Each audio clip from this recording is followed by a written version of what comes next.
naku, laking tulong po nung Abiso spray at saka yung ano, yan ang ano niya, iniinom niya ngayon. Ito? Umaga, tanghali, hapon. Opo, meron po ako dyan. Ito.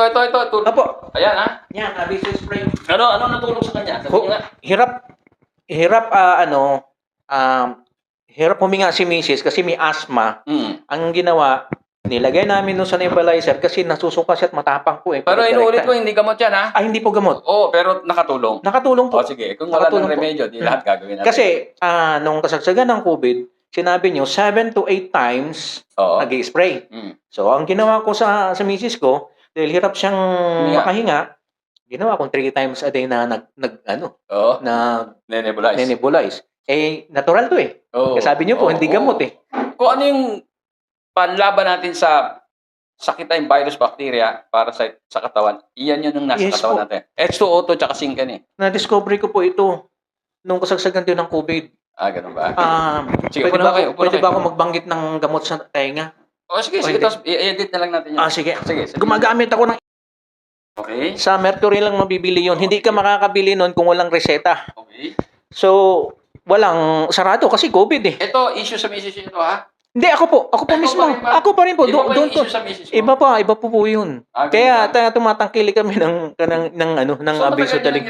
Apo, 2021 po nag-umpisa sa Shopee muna. Tapos nung ma-discover ko yung opisina nyo, tumatawag ako sa Quezon City. Lumipat pa kayo dito sa may Kaunlaran. Tapos, yun, dito na. Totally. Kasi alam ko, dahil hindi kayo naniningil ng mahal. So, hindi nyo pinapasa sa mga tao yung upa nyo. Kaya dito na, ito, bahay nyo talaga to. Dito kasi, ang bayad namin ng therapy sa EDSA, nasa EDSA, may 6,000. Hindi kaya ng tao eh. Kaya ito, dito sa bahay ko, 3,500 na lang. Opo. Follow-up session, 2,500. Laking bagay po. Anyway, so, masaya kayo dyan. Problema ito. Katunayan po, may bitbit ako dito. Ano? Meron akong laging baon. To galing po sa inyo yan. Ayun. Ganun ba? Laging. Proven na pala. Apo, laging meron ako nito sa marami tayong natulog. Pag nagugutom ng lahat, nakakatulong. Ganun ba? At saka po yung anak ko po, babae na, nag-umpisa siya, 14. Okay. 18 na ngayon. 14, paghihiga siya, nagsusugat yung tenga niya, pati yung loob, tapos nilagyan na namin ng yung powder. Tapos binili na namin ng kung ano-anong klaseng gamot sa butika. Okay. 3 days lang. Wala bumabalik. Ibig sabihin, bumibili kayo yun. Gumaling ba siya nung hindi sa butika? Umiigi pero bumabalik. Oo, eto. Sakit. Sabi ko, gagaling din to kasi eye, ear, nose, throat to eh. Umagat walang sinabi sa tenga, gumaling ako dahil yung kati doon sa... Wala ng remedyo eh. Baka sa lahat gagawin natin. At saka pandemya yun. Oo. Nakadalawang spray lang siya. Sa isang, as in, hindi po sa yabang subukan nyo. Isang araw ginamit niya. Kasi may gising siya ng tanghali. In-spray. Tapos bago matulog. Kinabukasan, nagulat ako eh. Natuyo na. Yung po ba lumalabas na dugo kulay puti. Yung tubig. Opo. Yung nga po. Tapos nagulat ako. Sabi ko napakagaling. Sa misis nyo, ano na itulong sa kanya? Ay yung pong nung nakaraang month of June, nakalmot siya ng pusa. Okay. So, natakot ako, pinabaksinan ko ng anti-rabies. Dapat hindi naman agad mapabaksin. Yun nga eh. Nakatatlo po, nakadalawa so 5. Okay. So, nung pangalawang injection niya, nanghina siya. Nanghina siya. Tapos, hindi pa siya ito nag-spray siya pero hindi pa siya umiinom nung nung oxy. Ako lang kasi malakas po kasi ito na nahihilo siya pag umiinom. Malakas to, hindi dahan-dahan lang to. Nagba-vitamin siya pero ibang vitamin siyang iniinom niya. Yung nabibili sa puro ito eh. Herbal ito pero puro ito kailan dahan-dahan lang. Tapos hanggang sa 2 kutsara na lang kinakain niya. So lumalabas yung simula nagkaroon siya ng anti-rabies. Nanghina po siya. So 2 kutsara na nilalagnat tapos ang kinakain niya yung prutas na apple at saka peras lang, hindi sapat yun, tsaka saging. Sabi ko, hindi sapat yan. Sabi ko, napapanood ko si Engineer Abiso na ang sabi niya, pag ang tao may sakit, dapat ang kakainin 2 kilo sa umaga, tanghali, hapon. Kabisado ko yun. Pagka natural ka, wala kang sakit, 1 kilo sa umaga, tanghali, hapon. So, sinubukan ko siya kasi malakas yan. Prutas. Ng prutas po at gulay. Oo. Gulay po yung sinasabi ko. 1 kilong gulay, 1 kilong prutas. So, ang nangyari po, yung misis ko nanghihina na talaga, natakot na ako. Sabi ko, dadalhin lang kita sa ospital kasi hindi sapat yung kinakain mo. Ito yung misis. Ito yung misis ko. Yan. Binili lang pagkain sa labas. Yan yun. Ayan. Sige po kayo doon. Pati pag-akyat sa second floor, hirap siya. Hindi siya. May asthma din po kasi siya eh. May asthma kaya nagsisi talaga ako bakit ko pinabakunahan. Hindi ko nga pinaturukan. Nag-trigger ba yung asthma? Opo, hindi ko nga pinabakunahan ng COVID. Ito ang gamit namin. For the information ng mga manonood nung kasagsagan ng tubig, linggo-linggo, kinukuhanan kami ng ano. Okay. Negative. Hanggang natapos. Hanggang sa nagbaba ng si Abalos na okay na. Hindi na. Ito lang, ito gamit. Subukan nyo. Proven talaga. Balik tayo sa misis yun. So, nanghihina na siya. Nanghihina siya. Unahan kayo ng anti-rabies. Kaya, ano ginawa nyo? Yun nga po, nung nanghihina na siya, hirap huminga, yun naisip namin yung ito nga, abiso. Kasi ko po yan kasi po nung bagong opera din po ako ng yung sa appendicitis ko. Nahirapan akong huminga po nun kasi sabi naman sa akin nung inoperahan ako is sabi sa akin na daw po ako, ingatan ko yung lungs ko. Sinabi din po sa akin na sasakit yung sa part ng likod ko kasi nga po medyo na dahil bago po kasi ako pumasok ng ospital. Pumutok na siya. Pumutok na po siya. Pero at least nasa ospital na po ako noon. Pero sabihin po, bago po nila mabuksan, pumutok na po. Yun. Kaya yan din po yung ginamit ko noon. Hirap po akong yan yung talagang idiretso ko sa bibig. So, may po, bumili naman po siya ng nebulizer. So sabi ko, bakit hindi ilagay na lang yan sa nebulizer? Ine-nebulize ko po. Same na ginawa ko din po nitong na-injection na ako ng anti-rabies. Okay. Nakatulong ba? Nakatulong. Yung paglala nyo doon sa anti-rabies, nag-improve kayo? Yes. Yung paghinga, mapulong? Yes po. Kasi nag-asthma siya. Tapos, mahinang kumain. Sabi ko, kung hindi mo mainom tong kasi malakas nga yung abiso, 1 pair mo na, isang araw. Yun ang instruction. Tapang kasi ito herbal diabetes, herbal, one pair mo na.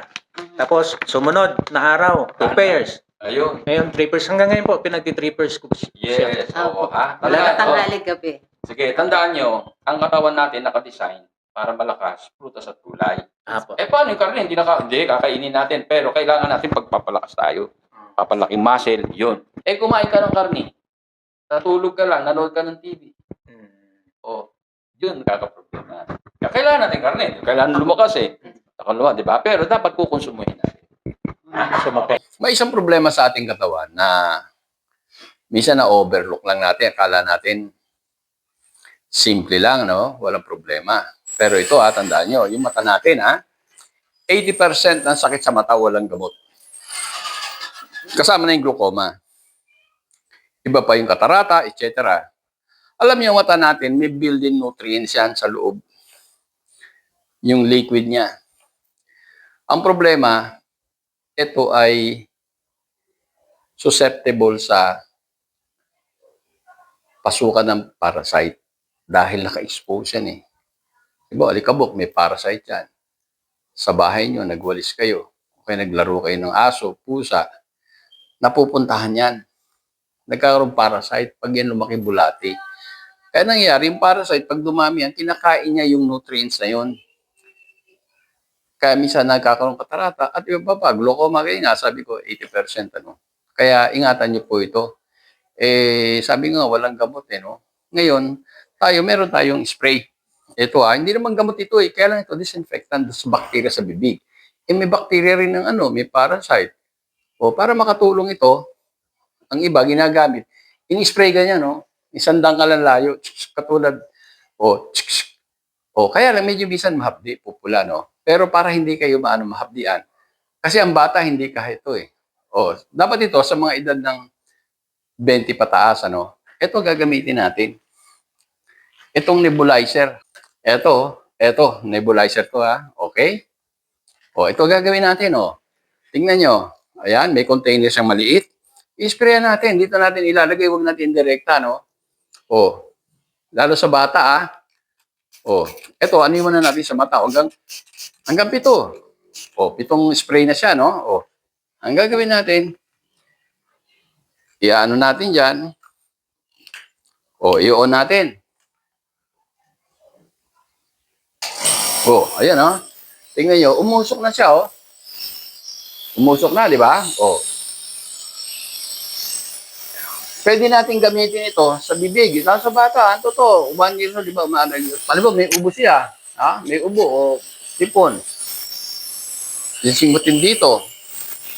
Yan, sa bata. Sa matanda naman, kung gusto naman, spray na lang yan, diretso, no? Para hindi abala rito, lalo kung nasa labas. Pero pag uwi sa bike, kung gusto yung mata, ito. Ilalagay nyo rin, no? Tapos sa kadilat. Halimbawa, ginagawa ko ito, oh, yan, no, kadilat, ha? Siguro, wala pang, 10 seconds, oh.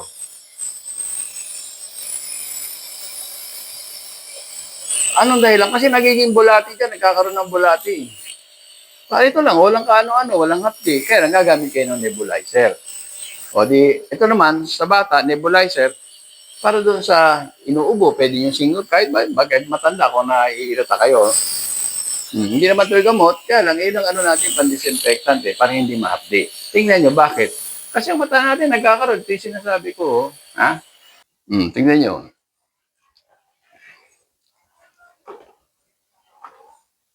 Kaya madaling lumabo ang mata no? Oo. Noong una, hindi ko ginagawa yan. Ang grado ng salamin ko, nasa 250. O simula ako ng ganun, medyo luminaw. Siguro na nasa 175, nasa 200, 175 lang ako Minsan, hindi na nga ako nagsasalamin Kaya nakakapag-cellphone ako kahit walang salamin. Medyo midikit lang, pero okay na yun. Ayan tingnan nyo. O, di ba? Ito, malaki na to. Kadalasan, pag pumunta sa tiyan, minsan, na-stay dyan, Kaya 80% ng sakit sa mata, kaya makakatulong ng malaki. Ang gagamitin nyo, ito, Abiso spray. Hindi ito gamot, pero makakatulong kasi disinfect. Di-disinfect. Ngayon, paano nyo malalaman kung ano naman? May na. Pag ginano yung mata niya, dapat walang amoy yan. Pero pag yan, amoy hugas ng parang isda na. Hasang ng isda, medyo malansa. Yun. O ano pa, halimbawa pag ginanon mo, amoy nana, mabigat na yun, ha? Huwag nyo nang paabutin doon. Ganyan ang gawin nyo ito, ha? Yung iba naman, diretso. Ako, diretso, no? Kaya lang, iba, mahapdi. O, di, lagay nyo yung nebulizer. Okay? Yung palang, spray nyo. Sino sinisipon dito? Sprayin mo siya, ha? Spray kayo. Tingnan. Meron na po. Nag-spray kayo? Nakabili na po ako. Kailan pa? Nakalinggo. Nakakatulong. Emergency po kasi nahirapan ako. Ngayon, okay na po. nakatulong ba yung spray? Opo. Okay nga magsabi. Oo. Ito sige ano sabi nyo? Nagtumawag po ako dito kasi nahirapan akong huminga, ubo ako ng ubo, ang daming antibiotic, ang dami kong gamot.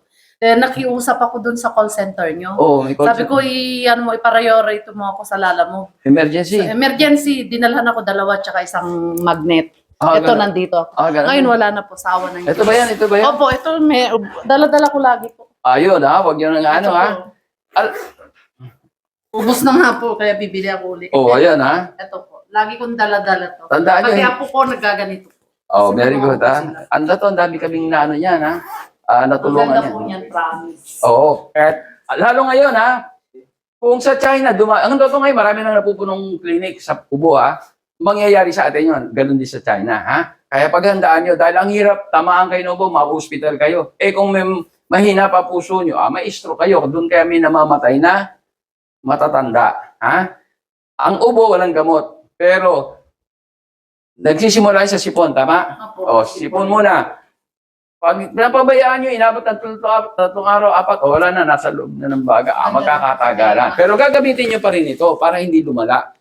Pero kung sipon pa lang, matalas kayo, katulad ng ginawa nyo, Maganda nakarecord. rin po daw sa tenga yan. Kasi ang sakit ng tenga ko dati.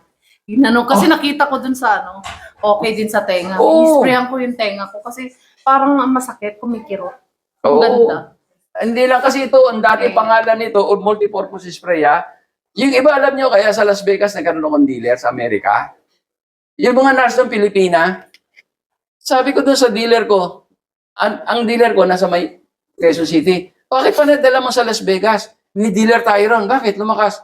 Di ba lakas ang COVID? Hindi. Alam mo kung saan? UTI. Ang dealer daw yun, nurse. Nagkaroon ng UTI, kung ano na ininom, ito in-spray sa puwerta. Ayun na isa. Kaya doon sila ay maraming nurse, malaking ospital. Ayan, kaya hindi lang yun, sabi sa tenga, kaya dinugtong ko na, ha? Ito, alam nyo kung ano yung laban nito?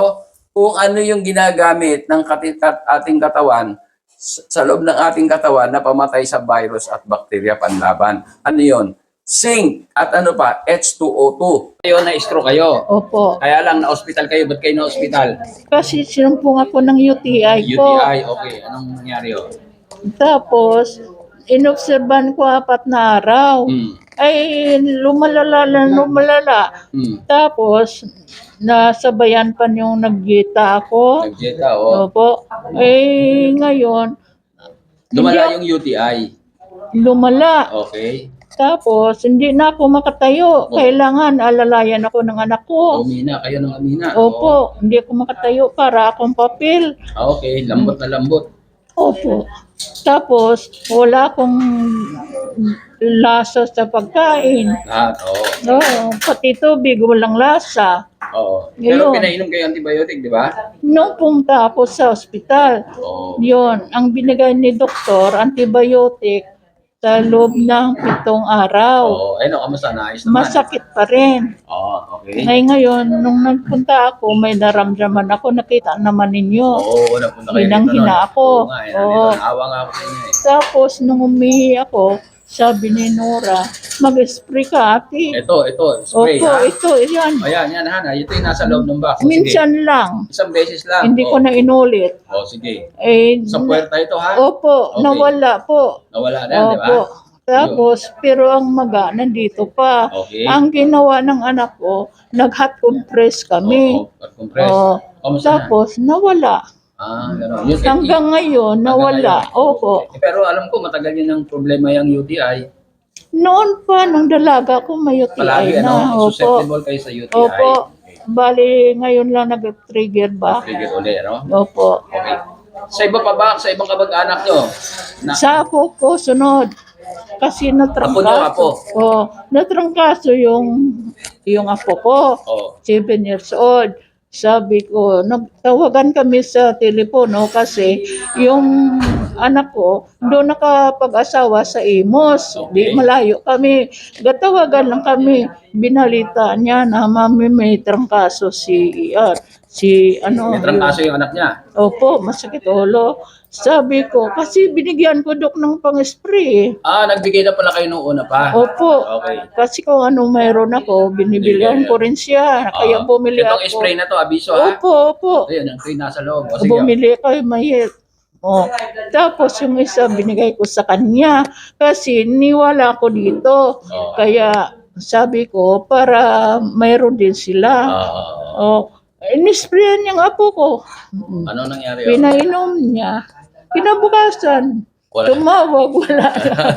Mabuti naman. Oh. So, ano pa ang karanasan nyo riyan? Ay naku. Kaya sinasuggest ko sa mga kaibigan sa kilala ko na kahit sugat, spray nila. Yung manugang ko, aksidente na napaso. Paso, okay. O, sige, Opo, sige. sa Maganda paa. yan. Ano Oo. Ang ginawa ng anak ko, kinuha yung pang-spray sa akin. Oo. Lumipat sa kabila, sprayan niya yung paso kasi Ano nangyari? hindi makalakad, hindi pumasok. Ngayon, hindi ko nakita. Hindi pa. Pero nakapunta na sa bahay, di ibig sabihin, nakalakad na. Ibig sabihin, nung napaso siya, hindi siya makalakad dahil doon sa sugat. O, ilang araw na. Oo, nung nag-spray, nakalakad na. O, inisprayan ng anak ko. Okay. Ay, mabuti. Okay. Ano pa? Tapos yung sa ngayon, may UTI yung manugang ko. Oh. Tapos sinishare ko sa kanya, sabi ko mag-spray ka. May UTI. Opo. Manugang nyo. Oo. Sabi niya Ngayon, mag-spray. oo. Ano sabi? Wala Tapos inispray niya. Di 4 na beses isang araw. Okay. Kasi yung ihi niya masakit. Okay. Sabi ko mag-spray ka. Ano nangyari? Kasi marami naman kami spray dahil nag-special offer kayo, bumili ako. Okay. Oh.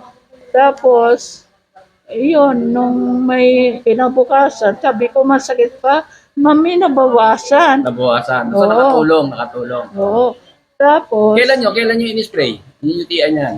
nung isang araw lang. Isang araw lang. Oo. So, hindi nyo pa alam. Ay, ngayon. kamusta Tapos na siya? ngayon, na ano naman, pangalawa, nag-spray na naman. Tinanong ko, sabi ko, ano, masakit pa? Wala na, mami. Nakatulong, ano? Opo, nakatulong.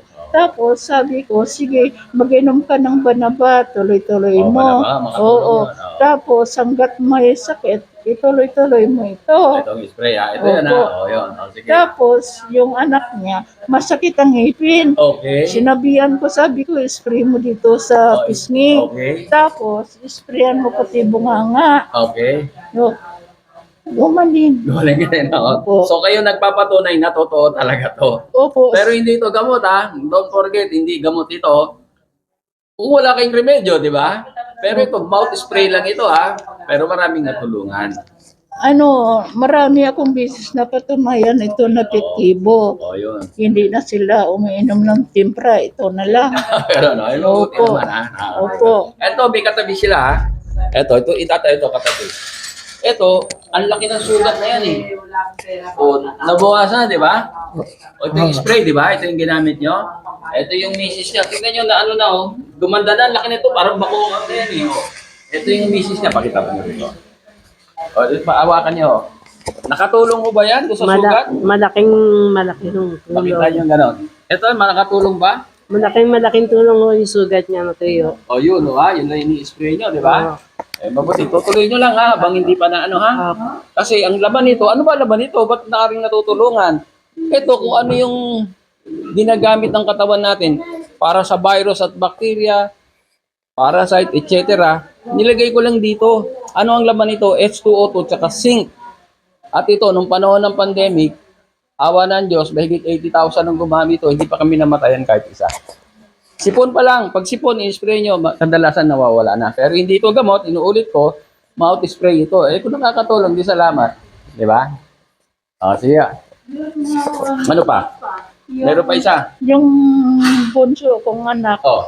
nag-opisina. Oh. Siyempre, may dala siyang laptop. Laptop, okay. Oh, dumating sa bahay, pumunta sa bahay. Okay. Tapos sabi niya, ang sakit ng binti ko at saka ang didi niya kasi Pwede na. Bakit ba sakit ang dalawang dede? araw pa lang na-opera, dalawang buwan pa lang siya na-operahan. Nodules. Naopera ng nodules, yung bukol. Opo. Okay. Tapos pinabiopsy namin, hindi naman cancerous. Binay. Ano lang, yung tawag Hindi, binay yun. Binay. Oo. Oh. yung bakit, kulani. bakit sumakit? Ano nangyari? Kasi mabigat nga o dala niya. Laptop. Opo, at saka mga papeles kasi So, anong ginawa niya? supervisor kasi siya. Ang sabi ko, pagdating niya, anak, i-sprayan mo. Yun, wala pang 5 minutes. Sabi ko, ano, masakit pa. Kaya tinanong ko, utusan ko sana na sprayan uli. Sabi niya, wala na, mami. Sabi ko, pati yung piklap, yung inoperahan, i-sprayan mo rin. Sabi ko. Di at least nakatulong. Pero ito, meron akong karanasan na iano sa inyo, ha? Yung anak ko, although napangasawa niya na yon, meron dalagang pumupunta sa amin. Nagpa-pedicure. Noong nagpunta, nakita ko, nangingitim na yung ano, yung lalaki. Ano ba yung tawag doon? Na marder. Oh, maitim na. Masakit, iikang-ikang. Sexy, tapos naka-short pa. Sabi ko, sagwa naman yan. Naka-short ka, tapos iikang-itas ang itim. Sabi ko, spray mo ito. Yun nga, spray mo ito. Hindi kwentuhan, tsaka masakit.